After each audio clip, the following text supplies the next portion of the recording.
উত্তর আফ্রিকার দেশ সুদানে যুদ্ধের কারণে নিষেধাজ্ঞায় কমেছে ত্রাণ সরবরাহ। মোট জনসংখ্যার 20 ভাগে ভুগছেন তীব্র খাদ্য সংকটে। বাধ্য হয়ে লতাপাতা ও মাটি খেয়ে বাঁচার চেষ্টা করছে বহু মানুষ। নানা রোগে আক্রান্ত হয়ে মৃত্যুর সংখ্যাটাও কম নয়। ডিজাইন, এলিগেন্স, বিউটি, সেরা পণ্য সবার জন্য। জেভিকো। গেল বছরের এপ্রিল থেকে সুদানে চলছে গৃহযুদ্ধ। সংঘাত সংঘর্ষে ভেঙে পড়েছে দেশটির অর্থনীতি, ব্যাহত হচ্ছে ফসলের আবাদ।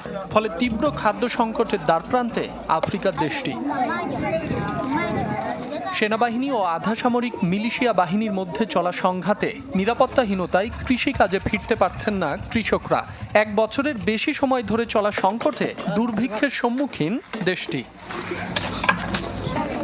গেল কয়েক মাসে দেশটির সবচেয়ে উর্বর অঞ্চল হিসেবে পরিচিত জাজিরা, গাদারিক ও সিনাল প্রদেশে সংঘাত বেড়েছে কয়েক গুণ।